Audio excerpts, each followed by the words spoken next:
혹시 우리 성도님들 바둑을 두시나요? 그 바둑을 두시는 분이 있다면 이 단어를 아실 것입니다. 사석, 미생, 완생, 복기라는 단어를 바둑에서는 사용합니다. 사석은 죽은 돌을 말합니다. 쓸 수 없는 돌이죠. 미생은 아직 죽지 않았지만 죽을 수도 있고 살 수도 있는 돌. 이전에 이 미생이라는 제목으로 한국에서 드라마가 꽤 인기 있었어요. 저도 직장 생활을 2년 정도 했기 때문에 그 미생이라는 드라마를 보면서 제가 동화되는 느낌 받았습니다. 살지도 않고 죽지도 않는 애매한 상태의 모습, 미생의 돌이죠. 그리고 완생이라는 돌이 있죠. 완전히 산 돌을 완생이라고 합니다. 그리고 마지막에 복기라는 단어를 씁니다. 바둑을 두는 사람에게 복기는 아주 중요한 작업입니다. 복기라는 것은 바둑을 다 둔 후에 이겼던 사람, 진 사람 모두 상관없이 긴 시간을 가지고 바둑을 리뷰하는 과정이에요. 바둑에서 진 사람은 왜 졌는지 패인을 분석하고요. 이긴 사람은 또 이기기 위해서 준비하는 작업이죠. 바둑에서 이 복기라는 작업은 매우 중요한 작업입니다. 저는 오늘 이 복기라는 단어를 가지고 여러분과 말씀을 나누는 데 집중하고 싶어요. 우리의 온 삶들, 여러분과 제가 살아온 온 삶들, 저는 이제 부록의 나이가 됐고요. 여러분은 각각의 나이가 있을 줄 압니다.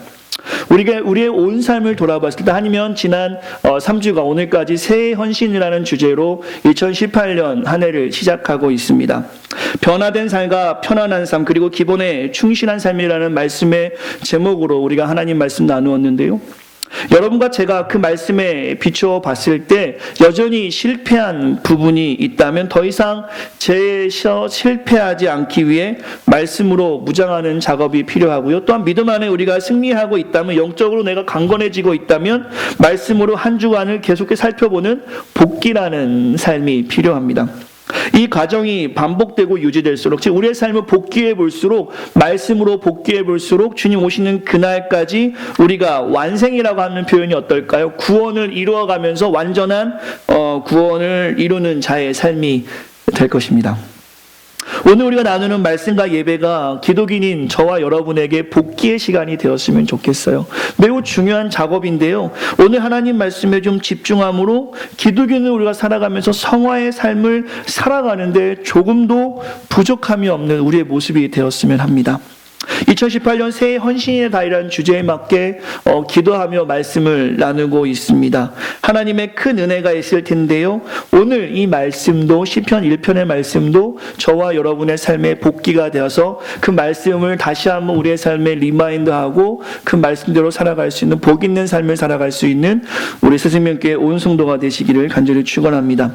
시편 말씀 같이 말씀 나누겠습니다. 1편 1절에 보시면 첫 시작이 복 있는 사람은 이라고 말씀을 시작하고 있습니다. 복의 개념을 제가 몇 군데에서 찾아보니까 삶에서 누리고 좋고 얻을 만한 행운 혹은 그 좋은 것이라고 설명되어 있더라고요.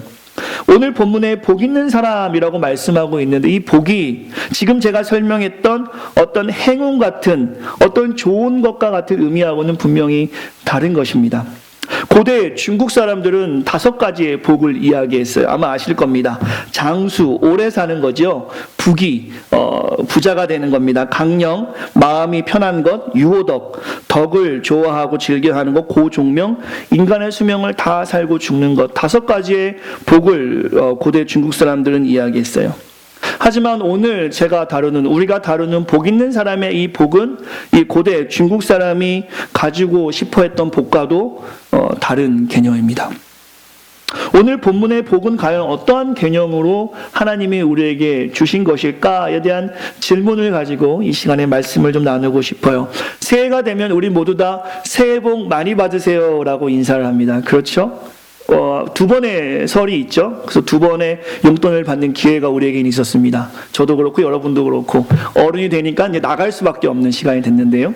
어쨌든 이 복이 과연 무엇을 의미할까? 복 받으세요라는 표현은 참 좋은 말인 것 같아요. 우리 지나가다가 그냥 어떻게 표현하기 어려울 정도로 생긴 분들에게 저는 이렇게 이야기합니다. 복되게 생기셨어요. 복스러우세요. 이렇게 이야기도 하죠. 복이라는 표현은 어떻게 나눠도 우리에게 좋은 인상이 됩니다. 하지만 오늘 본문에 복 있는 사람은에서 이 복은 과연 어떤 의미일까? 우리가 기본적으로 생각하는 일상에 주시는 복을 이야기하는 것일까? 그것이 맞는가라는 질문을 던지고 말씀을 살펴보도록 하겠습니다.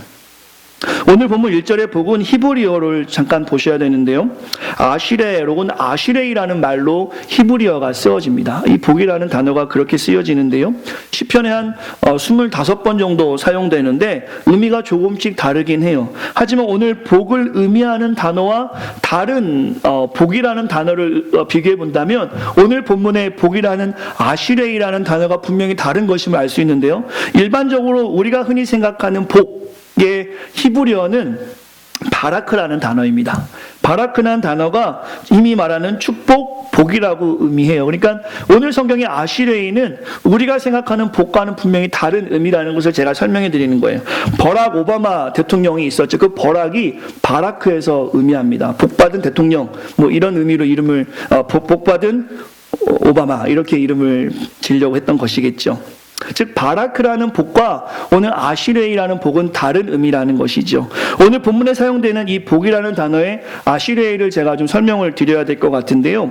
이것의 의미는 행복입니다. 해피니스와 좀 더 의미가 같다라고 보시면 될 것 같아요. 그리고 오늘 쓰였을 때는 복 있는 사람은 이렇게 쓰인 것이 아니라 좀 감탄사의 형식으로 히브리어에서는 쓰여 있습니다.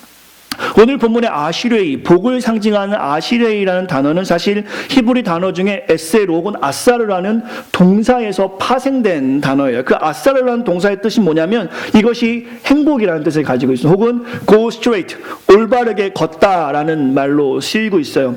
오늘 본문에 사용되는 그 아시레이가 아사르라는 단어에서 파생된 명사인데 그렇다면 오늘 본문을 어떻게 해석하면 좋을까? 좀 전에 제가 막 언급했던 세상의 복과 같은 개념이 아니라 오늘 본문은 사실 원문의 히브리어의 원어에 근거해서 해석하자면 이렇게 해석하는 게 좋아요. 오 행복한 당신이 걷는 올바른 길이여, 혹은 오 행복한 자여라고 어떤 느낌표로 하여금 그 여운이 좀 있게 읽어야 돼요. 한번 서로에게 인사해 보시겠어요? 오 행복한 당신이여 점점점 이렇게 하셔야 돼요. 제가 계속 이렇게 질문을 던지며 하는 이유는 제가 스크린이 아니라는 것을 증명하기 위해서. 오 행복한 당신이여, 오늘 본문에 복 있는 사람은 악인의 길을 시작하는 것이 아니라 오 행복한 당신이 걷는 길이여, 오 행복한 당신이여 악인의 길을 따르지 아니하며 라고 하는 것이 더 성경적이라는 것이죠. 즉 행복이라는 단어를 오늘 성경에서는 우리에게 말씀하고 있습니다. 행복이라는 것 어떤 것일까요? 제가 또 한번 리서치를 해보니까요. 겉으로만이 아니라 심리적으로도 만족을 느끼는 과정을 행복이라고 합니다.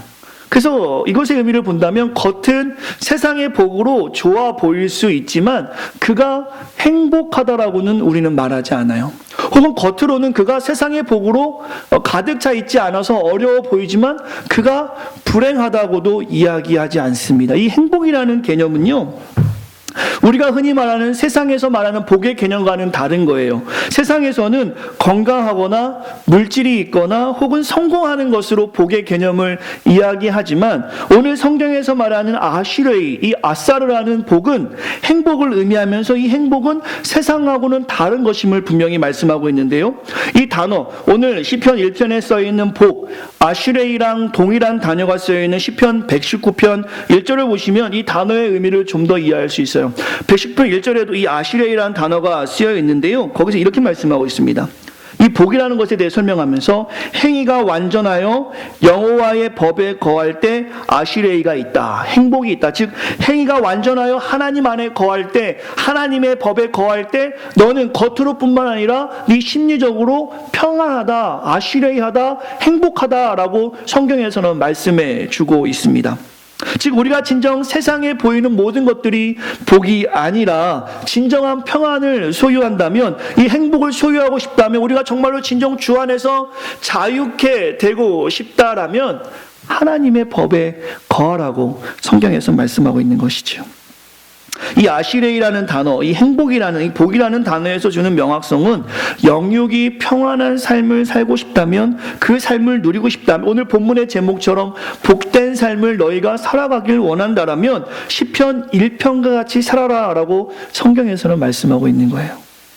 사랑하는 성도 여러분이, 저는 어디에 살아가시도 오늘 시편 1편과 같이 살아가시기를 간절히 축원합니다. 오늘 말씀이 여러분에게 큰 위로가 됐으면 좋겠어요. 아니, 위로가 되실 거라 제 자신은 확신해요. 오늘 본문을 복 있는 사람은, 행복한 사람은, 혹은 하나님의 길, 예수님의 길로 올바로 가는 사람은 이라고 시작해야 된다는 의미가 바로 여기에 있습니다. 이 본문을 해석해 보면, 원어를 보면 이 복 있는 사람이라는 의미가 바라크, 우리가 흔히 생각하는 세상에서 주는 복이 아니라 하나님께서 주시는 겉과 속이 평안한 아시레이라는 것을 기억하시면서 오늘 말씀을 보셨으면 좋겠어요. 그렇다면 그 행복한 사람은 어떻게 해야 되는가?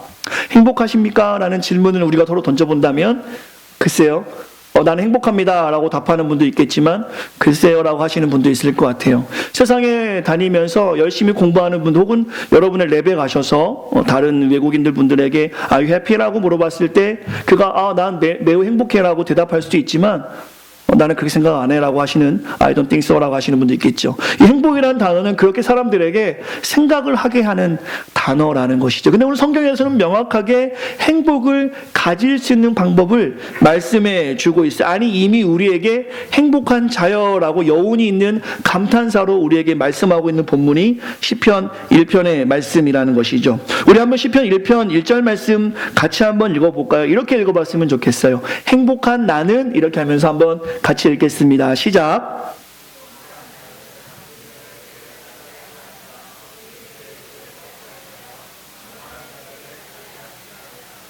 아멘. 행복한 우리는, 행복한 나는, 행복한 대경이는, 이렇게 하는 게 좀 더 친근하겠죠. 본문에서 말하는 행복한 사람이 하지 말아야 될 것들을 1절에서는 분명하게, 명확하게, 우리에게 클리어하게 말씀하고 있습니다.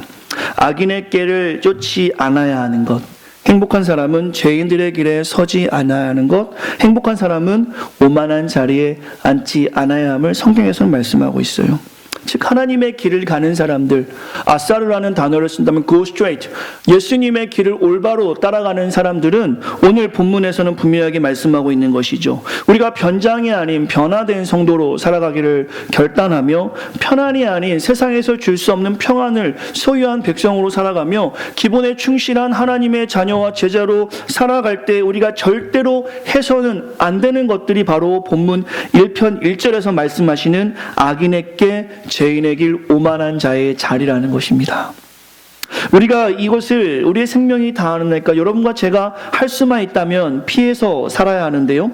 새해 헌신으로 행복한 사람이 왜 이것을 피해야 하는가? 제가 잠시 하나님 말씀으로 설명을 해드린다면, 이 악인의 꾀라는 것에 대해서 우리가 조금 묵상해 볼 수 있어야 하는데, 그냥 이것은 싫은 거예요. 제가 설명하지 않아도 악인의 꾀는 싫은 겁니다. 악인이란 단어가 히브리어로 루샤임이라고 쓰이는데요, 오늘 본문의 6절에 보시면 무릇 의인의 길은 여호와께서 인정하나 악인의 길은 망한다 했을 때 그 악인도 루샤임으로 씁니다. 즉 망하는 길이 악인의 길이에요.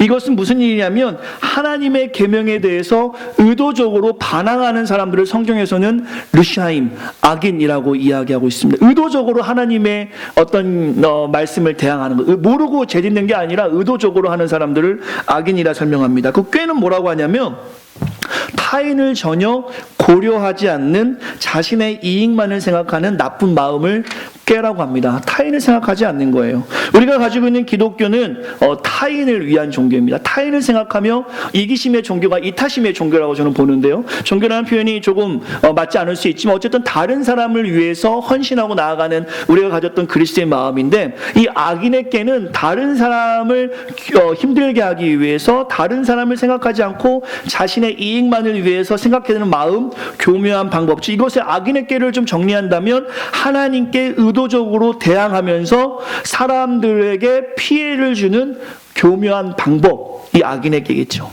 이것은 아주 악하면서 공동체를 매우 어렵게 만드는 일이 됩니다.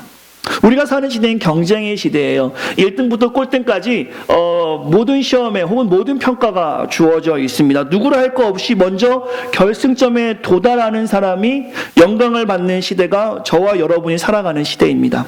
수단과 방법에 문제가 있더라도 1등하고 결과가 좋으면 과정에서 조금 부정직한 일이 있어도 교묘한 방법을 써도 사람들이 좀 다쳤어도 그거 신경 쓰지 아니하고 1등한 사람이 모든 영광을 받아요. 우리 공부하시는 분 논문 열심히 연구했는데 1저자, 2저자, 3저자 했는데 나가 분명히 2저자에 들어가야 되는데 오히려 저자에 빠지는 일들 종종 우리가 확인할 수 있다라는 것이죠. 세상에는 이렇게 1등한 사람들이 다 가져가는 어떤 문화가 우리가 살아가고 있는 세계인데요. 그러나 이것은 성경적으로 분명히 옳지 못하죠. 악인의 깨의 중심은 부정직입니다. 정직하지 못한 거예요. 정직하지 못한 악인의 깨는 진리를 사수하는, 이 하나님의 살아계신 말씀대로 살아가는 진리를 파수하는 우리에게 있어서 올바른 자리가 분명히 아님을 성경에서는 말씀해 주고 있어요. 지금 우리가 사는 세상은 이 악인의 깨로 가득합니다. 기독인조차 이런 깨에 속고 속으며 쫓고 살아가고 있다라는 것이죠. 그렇기 때문에 교회가 복 있는 장소, 행복한 장소가 되는 것이 아니라 오히려 사람들로 하여금 복 없는 장소, 행복이 없는 장소, 오히려 사람들에게 상처 주는 장소로 인식되어 가고 있음을 기억하시면서 악인의 깨를 쫓지 않는 결단이 오늘 이 시간에 우리에게 있어야 합니다. 정직함이겠죠. 두 번째로 새해 헌신, 행복한 사람이 예수님의 길로 올바로 가는 사람들이 피해야 될 것이 무엇이냐면 성경에서는 죄인의 길이라고 말씀하고 있습니다. 죄인의 길. 하나님의 사람으로 죄인된 우리가 자리가 옮겨짐을 우리는 고백합니다. 좀 전에 우리가 행했던 성찬식이 바로 그러한 일이겠죠. 하나님을 감히 대면할 수 없는 죄인된 모습이었지만 하나님의 한량없는 은혜로 주홍빛 같은 붉은 죄가 흰눈같이 하얗게 되었는데 그것은 우리가 무엇을 해서 저와 여러분들이 멋있거나 잘생겼거나 똑똑하거나 선한 일을 해서 자리가 옮겨진 것이 아니라 한량없는 하나님의 은혜로 죄인된 자리에서 의인된 자리로 우리의 포지션, 우리의 위치가 바뀌어졌다라는 것입니다. 그렇기 때문에 우리가 더 이상 가지 말아야 할 곳이 죄인의 자리라는 것이죠. 왜냐하면 우리는 이미 하나님께서 이신칭의 너를 의롭게 한다라고 칭해 주셨기 때문입니다. 저와 여러분들이 다시는 가지 말아야 될 죄의 길은 무엇이겠습니까? 로마서 1장에 나와 있죠. 불의, 추악, 탐욕, 악의, 시기, 분쟁, 비방, 수군수군, 자랑, 부모를 거역하는 것 등등. 악인의 길에 있지 말아야 될 것을 성경에서 말씀해 주면 사실은 그 악인의 길에 있는 사람조차 만나지 않기를 성경에서 말씀해 주고 있는 거예요. 운전하시는 분들 아시겠지만 방어 운전 다 하시죠? 우리 김 여사님들이 한국에는 참 많습니다. 이제 갓 면허를 따고 나오신 분들이 대범하게 운전하시는 분들이 있어요. 그때는 내 길만 가다가는 사고 납니다. 이렇게 피해서도 가야 되고요. 또한 뒤도 백밀러도 보시면서 뒷차가 속도를 어떻게 내고 있는지 살펴보셔야 됩니다. 이것을 방어 운전이라 하는데 바로 그렇습니다. 운전이라는 것은 나만 잘한다고 사고 안 나는 것이 아니라 주변을 살피고 그 사고 현장을 피해 다녀야 되는데 우리가 하나님의 말씀 안에서 죄인의 길에 서지 않는 것은 바로 이런 모습이에요. 죄인의 길에 서 있는 사람조차 우리는 피해 다녀야 되는 것이 오늘 본문에서 이야기하는 행복한 사람이라는 것이죠. 오늘 새해 헌신으로 행복한 사람이 예수님의 길로 올바로 가는 사람이 또 피해야 될 것이 바로 오만한 자의 자리입니다. 오만이라는 단어는 방자하고 잘난 체하며 건방지다라는 표현이에요. 가장 고상한 지식인 하나님을 알고 있는 우리가 자기 지식과 자신의 생각과 자신의 뜻대로 살아가는 사람들을 만나게 됩니다. 즉 오만한 자의 자리는 무엇이냐면요, 자신의 삶에서 자신이 삶의 주인이 되는 사람이에요. 하나님의 보호하심과 인도하심을 거부하면서 이런 사람들은 교만하게 살아가면서 이렇게 이야기해요. 지금은 포스트 모더니즘 시대죠. 절대 진리와 절대 권위를 무시하는 시대입니다. 아니 인정하지 않는 시대예요. 각각의 삶이 중요한 시대에 우리는 살아가고 있는데요. 즉 상대주의의 가치를 최고로 여기는 시대가 바로 우리가 살고 있는 사람의 시대인데, 오직 예수라는 진리를 가지고 살아가는 우리들에게 너희들은 독선적이야, 너희들은 배타적이야, 너희들은 이 시대에 전혀 맞지 않는 종교를 가지고 있어라고 핍박하는 사람들이 바로 오만한 자리에 앉아서 살아가는 사람들이라는 것이죠. 즉 우리가 가지고 있는 진리를 고백할 때마다 그것은 옳지 않아, 그것은 우리에게 요구하지 마, 지금은 내가 갖고 있는 가치가 제일 중요한 시대야 라고 이야기하면서 자신만이 자신의 삶의 주인이라고 이야기하는 사람들이 바로 오만한 자리에 앉아있는 사람들이라는 것이죠. 복 있는 사람은, 행복한 사람은 이런 오만한 자의 자리에 앉지 말라라고 성경에서 말씀하고 있습니다. 그런데 저와 여러분들이 이 시간에 잠시 고민해 보고 싶은 것은요, 고민이란 표현이 맞는지 모르겠습니다. 한번 생각해 보시겠습니까? 오늘 본문에서 말하고 있는 복 있는 자가, 행복한 자가, 예수님의 길로 가는 자가 해서는 안 될 이 일, 바로 악인의 길, 죄인의 길, 오만한 자의 자리를 보면요, 사실 자본주의 시대에서 살아가는데 성공하는 조건 같기도 해요. 때로는 돈을 벌기 위해서 이것을 합리화한다면 지혜가 필요하다 합니다. 부정직함이 필요하기도 해요. 때로는 자이든 타이든 죄의 범위에 있어야 될 때도 있습니다. 정직해서 돈을 벌 수가 없는 시대가 우리가 살아가고 있는 시대라는 것이죠. 그리고 교만의 시작점이긴 하지만 내가 최고야, 보이즈 비 앰비셔스, 야망을 가져라고 하는 그 시작점에서 우리를 오만한 자리로 인도하는 세상의 문구들도 참 많이 있습니다. 그러나 지금 우리가 이야기하는 이 모든 것들이 이 땅에 살아가면서 때로는 성공할 수 있는 조건처럼 보인다 할지라도 주님은 우리에게 이것을 허락하지 않으셨어요. 만약에 바라크라는 단어를 쓰시면서 말씀하셨다라면 우리가 세상에 눈으로 보이는 복을 갖기 위해서 때로는 이렇게 살아도 될 거라고 생각할 수 있지만, 오늘 성경에서 복 있는 사람은 이라고 우리에게 말씀하시면서 우리에게 오늘 결단을 요구하시는 그 하나님의 음성은 뭐냐면 아시레이를 말씀하십니다. 그 아시레이는 행복을 말씀하신다는 것이죠. 그 행복은 결코 세상에서 줄 수 없는 하나님만이 줄 수 있는 은혜의 힘을 성경에서 말씀하고 있는데, 그것을 오늘 살펴보려고 합니다. 복된 삶은 1절의 말씀을 피해야 돼요. 여러분과 제가 오늘 2018년 직분자로 헌신하고 성찬으로 주 앞에 나아가면서 결단해야 될 것도 바로 이것입니다. 정말 1절과 같이 사는 삶에서 우리가 벗어나기만 한다면 하나님은 저와 여러분에게 분명하게 마음의 평안과 또한 세상에서 알 수 없는 은혜도 우리에게 허락해 주신다는 것이죠. 마태복음 6장의 말씀을 기억합니다. 먼저 그 나라와 의를 구할 때 하나님께서는 우리가 필요한 것을 다 아시고 책임져 주신다는 것을 우리에게 평안, 필수도 허락하시지만 컴포트한 편안한 삶도 물론 그것이 하나님의 입장에 보셨을 때 필요하다라면 분명히 허락해 주신다라는 것이죠. 그러면서 2절 말씀하고 계시는 거예요. 오늘 1절은 우리가 피해야 되고 2절은 우리가 가져야 합니다. 2절 말씀 같이 읽겠습니다. 시작. 오직 여호와의 율법을, 정말 우리가 행복한 삶을 살고자 한다면, 저와 여러분들이 정말 행복한 삶을 추구하고자 한다면, 우리의 자녀들이 지금 이제 이렇게 있는데 이 아이들이 정말 세상에서 행복하게 살아갔으면 좋겠다라고 그 아이들을 위해서 기도해 주신다라면 오늘 우리는 2절의 말씀과 같이 살아야 한다는 것입니다. 제가 주목하고 싶은 것은 즐거워하다라는 단어입니다. 여러분은 무엇 할 때 가장 즐거우십니까? 아마 그 즐겁다라는 표현은 자신에게 유익을 가져다 주는 일을 할 때 즐거울 겁니다. 그래서 어떤 사람들은 아마 우리 대부분 성도님일 것 같은데요, 공부할 때 즐거우시죠? 하나님이 여러분을 공부하기 이곳으로 부르신 줄 믿습니다. 또 어떤 분은 쉼과 여행을 즐길 때 즐거움을 얻습니다. 또 어떤 사람들은 동역자들과 또래의 만남을 통해서 즐거움을 얻기도 하고요. 또 우리 형제 집사님들 통해서 릴폭이라는 곳을 갔다 왔는데 그곳에서도 즐거움을 갖기도 합니다. 오늘 본문의 이 즐거움, 2절의 말씀의 이 즐거움을 바로 오늘 이 여러분이 지금 느끼는 그 즐거움과 대입시키셔야 하는데요, 오늘 본문에서는 2절에서 율법이 즐겁다라고 말씀하십니다. 정말 여러분과 저에게 이 율법이 즐거워야 하는 이유를 말씀하고 있는 것인데요, 여러분 운전할 때 어떠세요?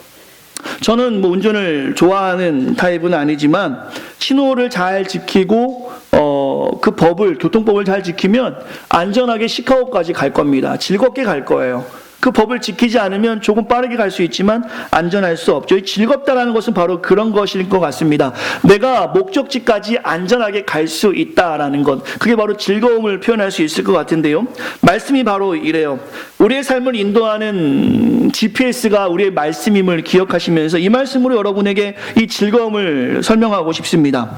시편 119편 9절에서 보시면 청년이 무엇으로 그 행실을 깨끗게 하리니까 이 청년은 우리 모두를 가리킵니다. 주의 말씀을 따라 삼가할 것이니이다. 내가 전심으로 주를 찾았사오니 주의 계명에서 떠나지 말게 하소서. 내가 주께 범죄치 아니하려 하여 주의 말씀을 내 마음에 두었나이다. 마지막에 보시면 내가 주의 법도를 묵상하며 주의 도에 주의하며 주의 율법을 즐거워하며 주의 말씀을 잊지 아니하리로다. 즉 우리가 교통법을 지켰을 때 즐겁게 목적지로 갈 수 있는 것처럼 저와 여러분들이 이 땅에 살아가면서 사명자로 혹은 행복한 사람으로 혹은 주의 길을 고 스트레이트하는 하나님의 자녀로 살아갈 때 무엇이 우리를 즐겁게 하느냐? 바로 성경인 하나님의 말씀이라는 것이죠. 이 말씀은 저와 여러분에게 하나님의 살아계신 말씀이 죄를 피해갈 수 있는 길도 말씀해 주시고 세상 사람들을 분별할 수 있는 지혜도 허락하시며 하나님의 뜻이 무엇인지도 알게 하시며 이 땅에서 우리가 하나님으로 어떻게 살아야 하는지에 대해서도 명확하게 말씀해 주시는 것이 바로 오늘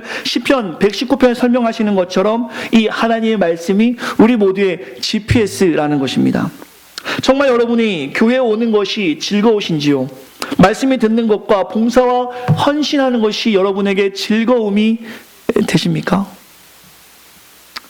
요한계시록 1장 3절에 보시면요, 말씀을 읽는 자와 듣는 자가 복이 있다라고 말씀하실 정도로 말씀이 우리에게 매우 중요한 요소임을 말씀하고 있는데요, 그 말씀을 즐겁게 묵상하라고 성경에서는 말씀하고 있습니다. 저 여러분이 제일 처음 하는 일이 무엇입니까? 아침에 처음 눈을 떴을 때 무슨 일을 하십니까? 커피를 내리시나요? 신문을 보시나요? 아니면 인터넷으로 이제 올림픽이 시작하니까 우리나라 금메달 몇 개를 땄나 확인하시나요? 사실 하나님께서는 그 모든 일도 우리의 삶에 매우 중요한 일로 말씀하고 계시겠지만 오늘 성경에서 말씀하는 의미는 바로 우리의 삶의 제일 첫 번째 혹은 우리의 삶의 가장 중요시 되는 일을 2절과 같이 여호와의 율법을 즐거워하여 주야로 그 말씀을 묵상하라고 말씀하고 있어요. 사실 이 말씀은 오늘 1절에 있는 복 있는 사람의 매우 중요한 리ኳ이먼트로 하는 것입니다. 맨데토리로 하는 것이에요. 여러분과 저에게 행복한 사람이 되고자 한다면 1절을 피하고 2절처럼 살라고 성경에서는 말씀하고 있는 것입니다. 혹시 여러분 편지를 받아보셨는지요? 군에 갔을 때 편지를 받아보면 그 편지를 읽고 또 읽습니다. 읽고 또 읽어요. 그냥 봤던 편지를. 왜냐하면 그게 위로가 돼요. 뭐 여러분이 있던 상황들을 한번 잘 비교해 보시면 될 것 같아요. 연애하시는 분들이 연애했을 때 우리 선필 성도님, 우리 승현 자매님 만났을 때 그랬잖아요. 연애 편지 받으시면 연애 편지 쓴 적이 없다고 하시는 것 같은데요. 마음으로 전달됐으니까. 어쨌든 우리가 사랑하는 사람한테 편지를 받았을 때 혹은 아이들이 부모님께 어버이날 감사의 편지를 썼을 때 그 빼뚤빼뚤한 글씨를 보고 얼마나 우리가 되새기면서 읽습니까? 그때 즐거움이 느껴지시잖아요. 성경 말씀이 그렇다는, 하나님이 우리에게 주신 편지입니다. 고린도서에 보시면 하나님은 그리스도의 편지를 우리에게 주셨고 그리스도의 편지를 가지고 우리 나가라고 말씀하고 계시죠.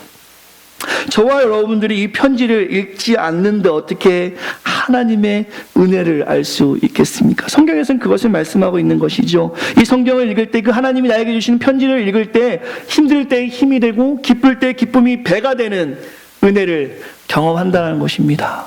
사랑하는 성도 여러분, 오늘 시편 1편 2절 말씀은 이 땅에서 우리가 정말 행복한 삶을 유지할 수 있는 좋은 방법을 주님께서는 말씀해 주고 있어요. 근데 더욱더 중요한 것은요, 3절 말씀입니다. 왜 우리가 이렇게 살아야 하는가?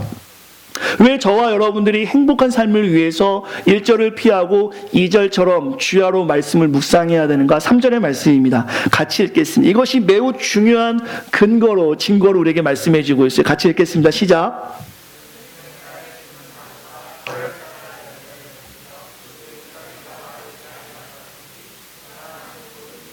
형통하리로다. 아멘.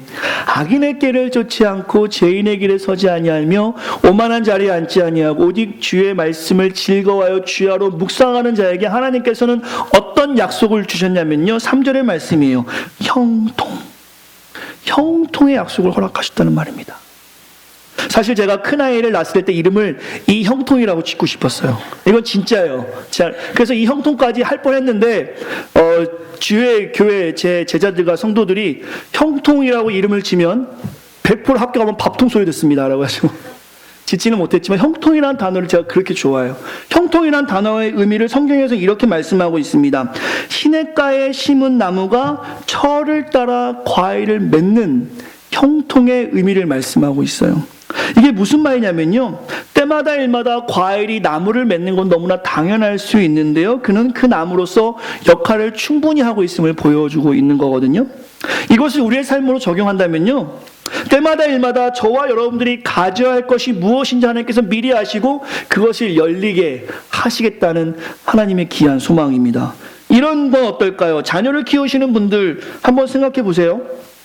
자녀가 생겼을 때 그 자녀를 위해서 우리가 기도합니다. 건강하게 태어나기 위해서요. 그러면서 우리가 하는 것이 뭐냐면요, 형통한 복을 우리가 기대하겠어요. 태어나서 누워있다가 때가 되면 뒤집기를 하고요, 때가 되면 배밀이하고 기어다니다가 때가 되면 살짝 일어나고, 걸은 다음에 뛴 다음에 학교에 가고, 학교에 가면 학교를 졸업하고, 졸업해서 취직하고, 취직한 다음에 또 결혼하고, 또 아이를 낳고. 세상 사람들이 이것을 평범함이라고 이야기해요. 당연히 아이가 태어났는데 걷는 게 당연하고, 뛰는 게 당연하고, 학교 가는 게 당연하고, 학교 졸업하고, 취직하는 게 당연하고, 또 결혼하는 게 당연한데, 사실 우리가 우리의 삶을 바라보면요, 걸을 때가 되었는데 걷지 못하는 아이들을 종종 보게 됩니다. 때가 되었는데 정신이 자라지 않아서 학교에 갈 수 없는 아이들도 우리가 보게 되고요, 우리 성도님들 많이 아실 거예요. 졸업할 때가 되었는데 취업이 되지 못해서 학교를 졸업하지 않거나 아니면 그 어려움을 겪는 주변의 수많은 동료들 보게 됩니다. 물론 이 모든 것들, 이 평범한 모든 것들이 누군가에게는 가장 힘든 일이 되는 건데요, 하나님께서는 이것도 연단의 기회로 또 하나님의 계획이 있어서 주시는 어려움일 수 있지만, 때에 따라 열매 맺는 것, 때마다 일마다 착착착착 일이 해결돼 나가는 것이 얼마나 우리에게 큰 은혜인지를 설명해 드리는 것입니다. 이것은 바로 하나님의 은혜가 있어야 돼요. 오늘 본문에서 하나님과 교제하는 사람에게 주신다는 것이 바로 무엇이냐면요, 죄인의 길에 서지 아니하고 오만한 자의 자리에 앉지 않고 악인에게, 그 부정직함에 힘들지만 힘써 대항하는 자들에게, 힘들지만 아침에 일어나서 저녁에 잘 때 하나님과 깊이 교제하는 자에게 하나님이 약속해 주신 것이 바로 3절에 시냇가에 심은 나무처럼 형통함이 임하겠다는 것입니다. 믿으십니까? 이게 정말 우리에게 큰 복이에요. 세상은요, 어떤 엑스트라 오디너리, 비범한 복을 가져야 복 받았다 이야기하는데 그렇지 않습니다. 기어다니는 애가 바로 뛸 수 없어요. 걸어야 뛰는 겁니다. 하나님께서 우리에게 주시는 복은 바로 그런 거예요. 평범함 속에서 형통함을 경험하지 못하고, 평범함 속에서 범사의 감사를 경험하지 못하는 자에게는 비범한 복도 하나님 허락하지 않으시는 거예요. 교만할 수 있기 때문에. 이 평범한 상황, 지금 우리가 이 자리에 앉아 있고 입으로 이야기할 수 있고 눈으로 볼 수 있고 걸을 수 있고 찬양할 수 있고, 우리 찬양 얼마나 뜨겁습니까?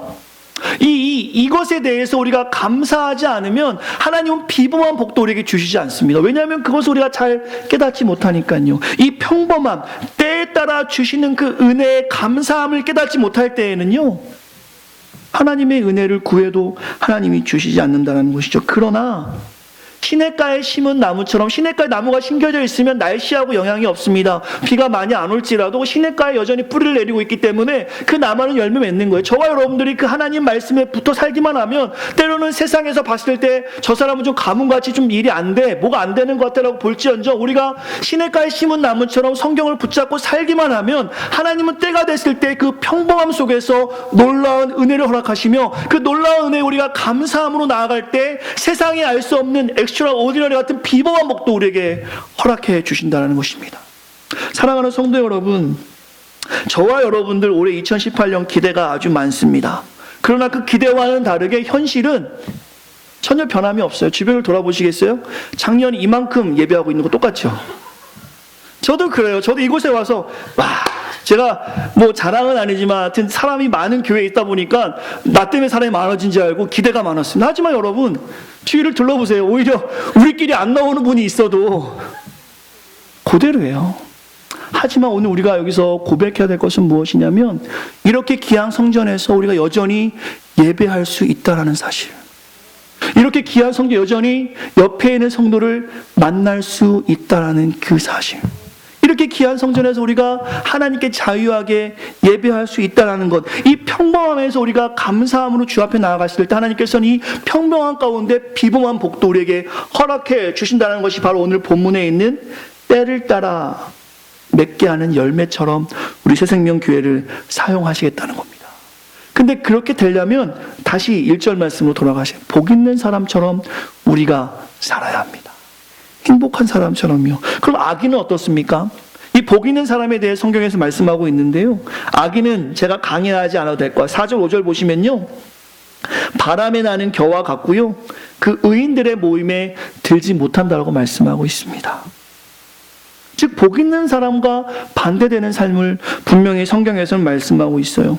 저와 여러분들이 예수 믿는다고 하면서 악인의 깨를 여전히 가지고 살고요.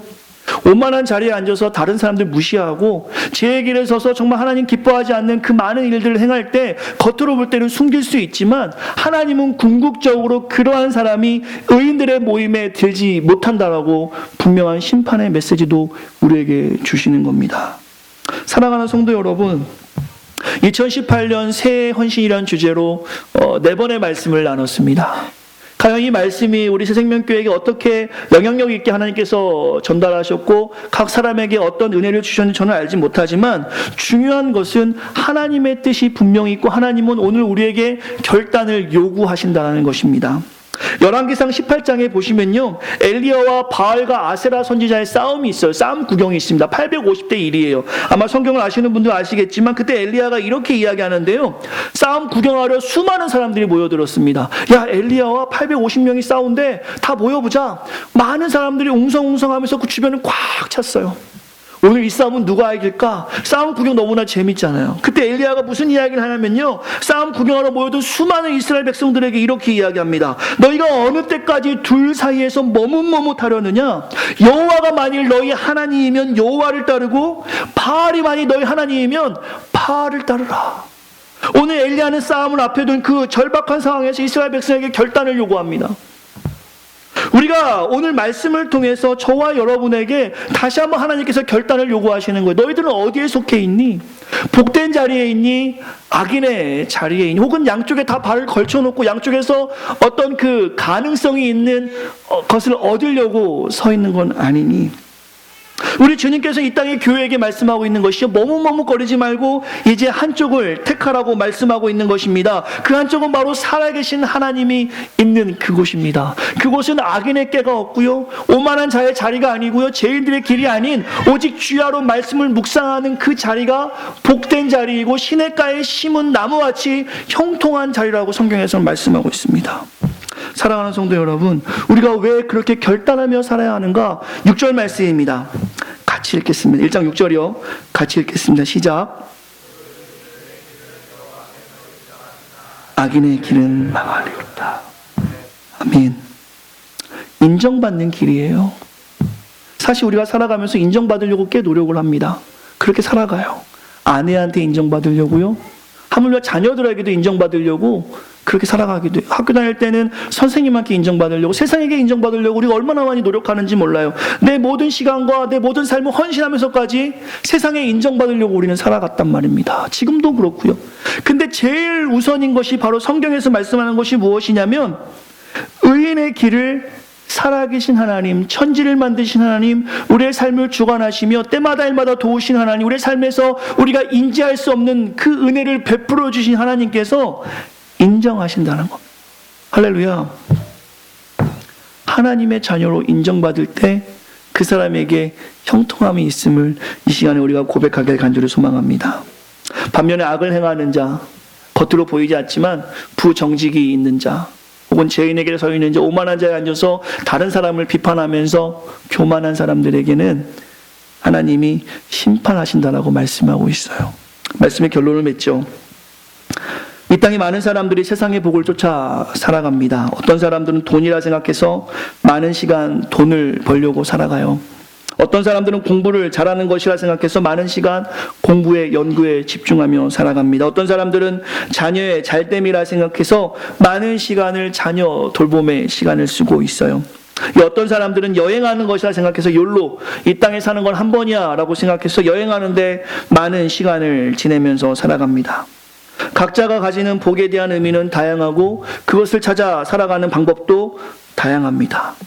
하지만 분명한 것은 지금 열거한 돈, 공부, 자녀, 또한 여행들은 순간적인 행복은 줄 수 있지만 영원한 행복, 특별히 구원을 보장할 수 없고요, 또한 이러한 것들은 하나를 채우면 그 하나를 더 요구하는 것이 이 행복의 욕심의 일부분일 것 같아요. 사람들은 복 받는 걸 매우 좋아합니다. 여기 계신 여러분도 저도 그렇습니다. 우리가 교회에 다닐 때 사람들한테 이렇게 하죠. 예수 믿고 복 받으세요라고 이야기합니다. 근데 그 복의 개념이 마치 세상에 주는 것 같은 그런 복을 이야기한다면 우리가 그동안 전도를 잘못한 거예요. 예수 믿고 복 받는 그 복은 구원의 은혜입니다. 세상에서 알 수 없는 은혜라는 것이지요. 교회는 세상적인 복에 대한 개념을 참 많이 이용했습니다. 세상에서 많은 것을 누리고 사는 사람들에게 복 받았다, 하나님의 은혜 주셨다 말씀하시는데요. 그렇지 않아요. 세상에서의 복은 있을 수도 있고 없을 수도 있는 것입니다. 우리에게 진정 누려야 될 복은, 행복한 사람의 복은 이 땅의 삶이 마지막이 아니라 우리에게 허락된 저 천국의 소망이 있다라는 것이죠. 이것이 우리에게 복이라는 것입니다. 우리가 복을 잘못 전해서 지금 교회에 예수 그리스도가 계시지 않고 세상에 복을 주는 이방신과 같은 샤머니즘 같은 요소가 교회 안에 자리에 잡혔다라는 것이죠. 오늘 말씀을 통해서 우리 안에 어떤 교훈을 주십니까? 두 가지로 살펴보려고 합니다. 한번 따라해 주시겠습니까? 우리는 피해야 합니다. 진짜 피해야 돼요. 여러분과 제가 정말 힘을 다해서 피해야 되는데요. 바로 악인의 길, 죄인의 길, 오만한 자의 자리입니다. 동사를 한번 보시겠어요? 쫓다, 서다, 앉다라는 동사를 사용하고 있어요. 악인의 길을 쫓는다, 제 길에 선다, 오만한 자리에 앉는다. 쫓다, 서다, 앉다, 이 세 가지에 좀 더 집중해 보면요, 우리가 왜 그렇게 해야 되는지에 대해서도 좀 더 이해할 수 있는데, 앞서 설명했지만 우리가 이 세 가지를 피해야 되는 이유는 기억할 것입니다. 악인의 삶은 꾀를 쫓는 삶인데요, 그 꾀라는 것은 좀 전에 말씀드렸던 부정직함입니다. 그 부정직함을 따라가게 되면, 쫓게 되면 죄인의 길에 설 수밖에 없어요. 정직하지 못하는데 어떻게 의인의 자리에 있을 수 있겠습니까? 그 죄인의 길에 서서 하나님 보실 때 악한 행동할 수밖에 없습니다. 근데 그 다리가 아프니까 이제 그 자리에 주저앉는 거예요. 그게 오만한 자리에 앉는 겁니다. 즉 우리가 악인의 길을 따라가게 되면 그 따라가는 길에 따라서 그 길에 설 수밖에 없는 것이고, 그 서서 우리가 죄인의 길에 서서 하나님이 기뻐하지 않는 일을 막 하면 그 자리 잡고 앉는 거예요.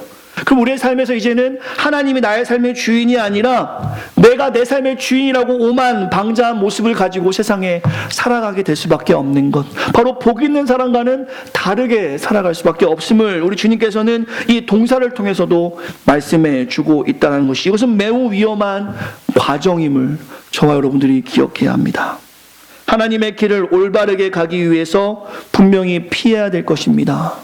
악인의 길, 죄인의 길, 오만한 자의 자리. 하지만 두 번째, 오늘 본문을 통해서 우리가 고백해야 될 것이 있습니다. 따라해 주시겠습니까? 우리는 가져야 합니다. 오늘 저와 여러분들 여기에 모였죠?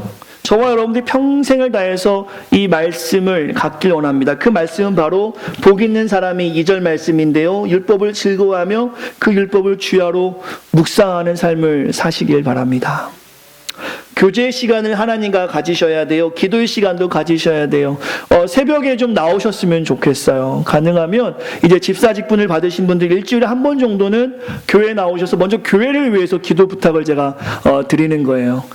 집에서 기도하셔도 됩니다. 상황이 안 되신다라면. 하지만 우리가 한 시간에 같이 모여서 기도하는 일 매우 중요한데요, 우리 새생명교회 앞으로 하나님께서 귀하게 사용하실 건데 지금부터가 중요해요. 제가 영적인 싸움을 하는 것 같아요. 무슨 말이냐면, 우리는 이제 다 된 것 같아 보이지만 사단이 사실 좋아하지 않는 일을 여러분이 하신 거예요. 저는 책임질 수 없지만 여러분들은 알아서 여러분이 기도하면서 지금 교회를 세워 나가신 거잖아요. 그죠? 사단은 교회가 없어지길 바랬는데 여러분이 기도하셔서 어서 듣도 못한 목사님을 모시고 왔잖아요.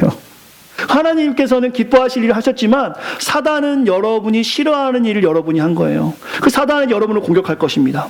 내가 싫어하는 일 너가 했지, 시정이 너가 했으니까 내가 용서하지 않겠다. 여자친구 마음을 아프게 하면서 막 교회를 못 가게 할 수도 있어요. 근데 이게 우스갯소리가 아니라요, 세상으로 하여금 우리의 삶을 방해하는 세력이 나타날 수 있다라는 것입니다. 갑자기 자녀가 아프고요, 갑자기 학교 일이 바빠지기 시작하고요, 갑자기 기도하려고 하는데 여러 가지 세상에서 생각하지 못했던 일들이 우리에게 있을 수 있다라는 것입니다. 갑자기 저 사람이 싫어질 수도 있고, 갑자기 예배가 힘들어질 수도 있고요, 그동안 우리가 생각지 못했던 일들이 이 공동체 안에 있을 수 있다는. 왜요? 사단은 교회가 없어지길 바라는데 여러분들은 교회를 세우기 위해 노력했기 때문에 사단은 여러분을 더 공격할 수 있다는 거예요. 그때 우리가 무엇을 해야 하냐면 모여서 기도하는 일입니다. 일주일에 한 번이라도 교회에 꼭 와야 되는 건 아닙니다. 다만 여러분들이 시간과 장소를 정해서 정말 공동체를 위해서 기도해 주셔야 돼요. 정말 이 새생명교회가 사람이 세운 교회가 아니고 이 공동체가 정말 건강한 공동체로서 이 샴페인 지역에 매우 필요한 공동체라고 확신하신다면 정말 우리 아이들이 이곳에서 하나님의 말씀을 배우고 이들이 성장할 수 있는 장소라고 우리가 정말 신실하게 고백하는 장소라면 이제 교회를 위해서 내 자녀를 위해 기도하는 것처럼 내 가족을 위해 기도하는 것처럼 여러분은 더 헌신해서 기도하셔야 돼요. 이것이 오늘 성경에서 우리에게 요구하는 결단이 아닌가 싶습니다. 가능하면 여러분들 새벽에도 나오시고 안 되면 공동의 기도 제목을 가지고 있는 화요일날 나오시고 뭐 꼭 교회 안 오신다 할지라도 정말 새생명교회를 위해서 매일매일 기도해 주실 수 있어야 합니다. 회복하셔야 합니다. 큐티도 회복하시고 성경도 읽으시고 말씀에 더욱더 집중하시면서 영과 진리를 다해서 예배하기도 힘쓰셔야 돼요.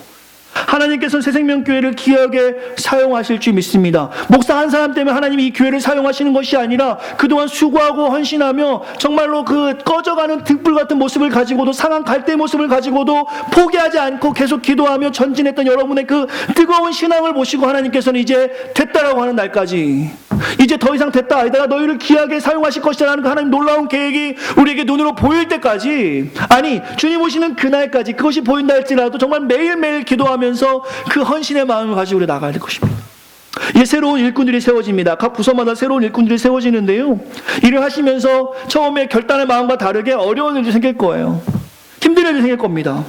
하지만 그럴 때마다 우리가 역시 어려워 교회 일을 힘들어하고 하는 것이 아니라 내가 영적으로 깨어있지 않을 때 내가 얼마나 쉽게 무너지는지를 확인해 보시면 돼요. 그 무너지지 않기 위해서 오늘 이 말씀을 우리가 다시 한번 여러분 생애의 결단의 말씀으로 섬기면서 이번 한 주간 승리하시길 간절히 소망합니다. 복 있는 사람은요, 행복한 사람은요, 세상과 분명히 다른 삶을 살아야 합니다. 세상은 많은 깨를 내고 죄를 짓고 자신이 옳다하며 오만한 자리로 살아가지만 우리는 이것을 따라가서는 안 된다는 것이죠. 우리에겐 카운터 컬처의 삶이 있어야 돼요. 세상에서 이것이 맞다 할지라도 성경에 바르지 않으면 그것을 가감하게 버릴 수 있는 결단이 우리에게 있어야 합니다. 그때 오늘 본문의 3절의 말씀처럼 그는 시냇가에 심은 나무가 철을 따라 열매 맺는 형통함이 있는 것이고 6절의 말씀처럼 하나님께서 인정하는 삶을 우리가 살아가는 것입니다. 사랑하는 성도 여러분, 저와 여러분이 그렇게 살아갔으면 좋겠어요. 저도 뭐 교회 오면 초신자라고 하는데 제가 어제 우리 권사님 집사 말씀 나누면 저는 초목사다 초목사. 저는 담임 목사가 처음입니다. 한 번도 해본 적이 없어요. 그냥 담임 목사님 어떻게 하라고 하면 거기서 제가 생각을 좀 애드해가지고 열심히 했던 저도 그냥 미생같이 살았어요. 하나님께서 뜻이 있으셔서 저에게 깎여질 부분을 깎게 하시고 훈련받을 부분을 훈련받게 하시고 정말 제가 생각지도 못했던 이 샴페인이라는 지역에 나를 불러셔서 하나님께서 여러분을 만나게 하셨어요. 저에겐 소망이 있습니다. 그것이 눈에 보이는 가시적인 것이 아닐지라도 하나님 말씀 안에 살기만 한다. 오늘 말씀으로 적용한다면 내가 악인에게 죄인에게 오만한 자리에 앉지 아니하고 오직 여호와의 물법을 즐거워하여 주야로 그 말씀을 묵상만 한다면 하나님 나에게 형통한 복을 허락하실 것이다. 이것은 저에게만 주시는 약속이 아니라 오늘 이 자리에서 피곤을 뒤로하시고 삶의 염려를 뒤로하시고 걱정을 뒤로하시고 여러 가지 어려운 상황에서도 세상과 구별되어 하나님을 나의 구주로 고백하며 나오신 여러분에게도 동일한 약속이라는 것입니다. 사랑하는 우리 새생명 성도 여러분, 예수 믿는 것 쉽지 않습니다. 찬양팀 나와주시겠어요? 결코 쉽지 않습니다. 예수 믿는 것 쉽다라고 하는 것 십자가의 길 가고 있지 않는 것이고요. 좁은 길 들어서고 있지 않는 것입니다. 아마 새생명교회 온 성도들은 아실 거예요. 교회 섬기기 참 어렵다.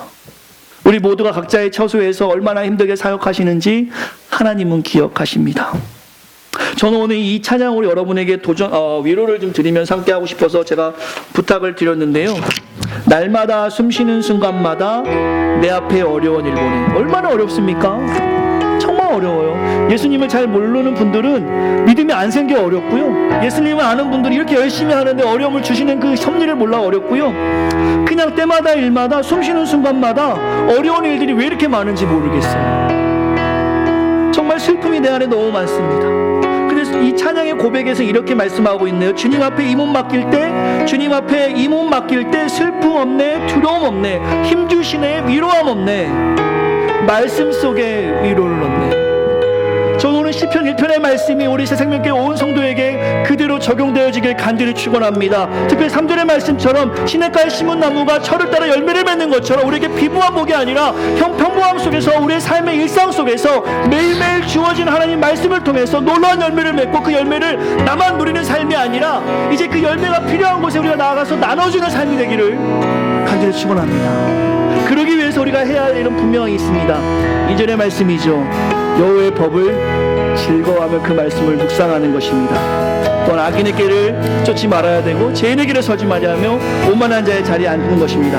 오늘 여러분과 제가 이 1절의 말씀을 가감하게 던져버리고 2절을 가감하게 가지심으로 하나님께 인정받는 온 새생명교회 성도가 되시기를 간절히 축원합니다. 함께 하나님을 찬양하며 우리의 마음을 하나님께 고백하도록 하겠습니다. 주 앞에 나아갑시다. 날마다 숨쉬는 순간 내 앞에 어려운 일 봅니다. 내 앞에 어려운 일 봅니다. 주님 앞에 우리 몸을 맡깁시다. 주님 앞에 이 몸을 맡깁시다. 슬픔 없습니다. 슬픔 없네 두려움 주님의 그 자비로운 주님의 그 자비로운 손길 항상 좋은 것 주시노라. 사랑스레 아픈 방이 수고와 평화와 안식을 주십니다. 우리 진실함으로 고백해 보겠습니다. 날마다 주님 내 곁에 계셔. 날마다 주님 내 곁에 계셔. 자비로 날 감싸주십니다. 자비로 날 우리 결단하며 고백하겠습니다. 주님 앞에 이 몸 맡길 때 주님 앞에 이 몸을 힘드시고 위로하시니라. 힘드신 내 위로한 어린 나를 구별하는 세상 어린 나를 품에 심사 항상 평안함 주시도다. 내가 살아 숨을 동안 내가 하나님이 약속하셨습니다. 살아있는 동안 살피신 나의 인생의 어려운 순간마다 인생의 어려운 순간마다 주의 약속 내 맘속에 믿음 잃지 않고 내 맘속에 믿음 잃지 않고 말씀 속에 주님의 도우심 얻네. 주님의 도우심 바라보며 모든 어려움 이기노라. 흘러가는 순간 순간마다 주님 약속 새겨봅니다. 우리 시간 기도할 텐데요. 이 시간에는 크게 기도하지 아니하고 우리 한번 조용히 묵상으로 기도하면서 하나님 말씀을 신뢰하며 나아갔으면 좋겠습니다. 오늘 주님께서는 분명히 우리에게 약속하여 주셨습니다. 너를 시냇가에 심은 나무처럼 때마다 일마다 열매 맺게 하신다고 약속하셨어요. 오늘 이 약속을 붙잡고 나아가는 우리 모두가 되기를 간절히 축원합니다. 오늘 우리가 결단해야 될 것이 있습니다. 악인의 길, 죄인의 길, 오만한 자리에 앉지 않아야 되고요. 오늘 주야로 하나님 말씀 묵상하며 그 주님과 교제하는 삶이 날마다 우리에게 이루어질 때 숨쉬는 순간순간마다 도우시는 하나님의 은혜 경험할 수 있습니다. 오늘 말씀을 기억하시면서 새해 헌신 2018년도 2017년과는 분명히 다른 삶을 살아야 할 것이고요. 우리가 더욱더 주님과 가까이 가는 삶으로 우리에게 부어주실 그 하나님의 은혜를 기대하며 나아갈 때 줄 믿습니다. 함께 기도하시면서 어려우신 은혜를 기억하면서 결단하며 이 시간 나아갈 때 제가 전체를 위해서 한번 기도하고 헌금을 위해서 기도하도록 하겠습니다. 같이 한번 조용히 기도하도록 하겠습니다. 하나님 은혜 감사합니다. 날마다 하나님 은혜가 우리에게 있습니다. 어려움이 있습니다. 힘듦이 있습니다. 도우시는 주의 손길이 필요합니다. 아버지 귀한 말씀으로 결단하길 원합니다. 주님께 인정받기를 원합니다. 하나님 하나님 가지고 원합니다. 아버지를 닮아야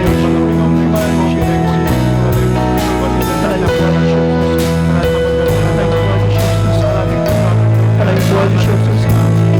성도를 붙잡아주시고 하나님 도와주시옵소서. 하나님 도와주시옵소서.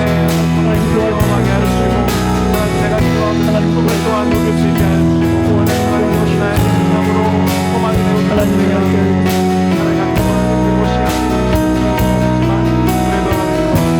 살아계신 하나님 감사합니다. 사랑하는 귀한 성도들 이 시간 주 앞에 나와서 마음을 드리고 몸을 드리며 우리의 마음을 주께 올려드립니다. 하지만 우리의 삶을 바라보면 왜 이리 신앙생활 하기 힘든지, 왜 이리 성경 보기가 힘들며, 왜 이리 인생이 바쁜지요. 하나님을 전하고 살아야 하는데 내 삶에서 먹고 사는 일이 왜 이리 급한지요. 여전히 힘들고 어려운 일이 있습니다. 여전히 하나님께 집중 못하는 일도 있고요. 믿음이 생각처럼 자라지도 않고 어쩜 이렇게 내 마음이 내 마음대로 안 되는지 모르겠습니다. 하나님 이 시간 우리가 진실한 마음으로 주 앞에 나아갑니다. 하나님의 은혜 아니고서는 살아갈 수 없습니다. 우리가 인지하지 못했지만 때마다 일마다 우리를 도우신 그 하나님의 은혜를 분명히 기억합니다. 하나님 2018년 한 해를 맞고 새해 헌신으로 주 앞에 나아가는데 입술로만 주장하고 아버지 생각으로만 하는 것이 아니라 우리의 행동으로 마음을 드리는 삶이 되기 원합니다. 변장이 아니라 완전히 변화된 모습으로 주 앞에 서길 원합니다. 아버지 우리가 편안한 삶만 강구하는 것이 아니라 평안을 구하며 정말 성경에 돌아가셔서 성경에 우리가 학당한 대로 성경에서 말씀하신 대로 살아가길 원합니다. 악인에게 오만한 자에 또한 죄인의 길에 서지 아니하고 오직 하나님 말씀을 묵상하길 원합니다. 사랑하는 귀한 성도를 결단하게 하시고 그 결단 가운데 어려운 일이 있을 때마다 주님이 친히 간섭하여 주시며 함께하여 주시어서 마음의 소망을 가지고 살아갈 때 조금 더 어려웠도록 성령 하나님 보살펴 주시고 인도하여 주시옵소서. 2018년 우리가 가는 걸음걸이마다 하나님이 인도하여 주시고 함께하여 주시어서 각 가정마다 필요한 것이 무엇인지 주님 아실 줄 믿습니다. 필요한 은혜와 필요한 것들을 허락하여 주시어서 2018년 정말 때마다 주시는 그 은혜를 마음껏 경험하게 하시고 누리게 하시며 또한 그 은혜를 나눌 수 있는 넉넉함도 우리에게 허락하여 주시옵소서. 사랑하는 주의 성도들 이 시간에 빈손으로 나오지 아니하고 귀한 마음을 주님께 드립니다. 성경을 순종하는 마음으로 11조를 드리고 사명을 기억하여 사명헌금과 감사헌금과 주정헌금으로 주 앞에 나아갑니다. 또한 상황이 넉넉지 않아서 드릴 수 없지만 귀한 마음 가지고 주 앞에 나왔습니다. 이 예물이 쓰이는 곳마다 주의 영광 받아주시며 이 예물이 쓰일 때 놀라운 역사들이 일어나게 하시고 예물을 드린 손길마다 함께하여 주시어서 넉넉함을 가지고 주님을 섬기며 이웃을 사랑할 수 있도록 우리의 삶도 주장하여 주시옵소서. 귀한 교회가 올해 많은 사역들을 감당할 것입니다. 물질이 없어서 그 못한 일 없도록 하나님께서 우리에게 꿈도 주시고 비전도 주시며 또 물질도 넉넉하게 하여 주시어서 하나님의 일을 잘 감당하는 귀한 교회가 될 수 있도록 도와주시고 먹든지 마시든지 무엇을 하든지 하나님의 영광을 쓰임받는 새 생명이 될 수 있도록 하나님 우리 교회 붙잡아 주시고 인도하여 주시고 간섭하여 주시옵소서. 이제는 우리 주 예수 그리스도의 은혜와 하나님의 크신 사랑과 성령님의 감화 내조 보통 충만한 은혜가 오늘 말씀대로 살아갈 다짐하고 결단하는 귀한 성도를 머리와 기도하는 모든 제목이에 이제부터 영원토록 함께 있기를 간절히 축원하옵나이다. 아멘. 아멘.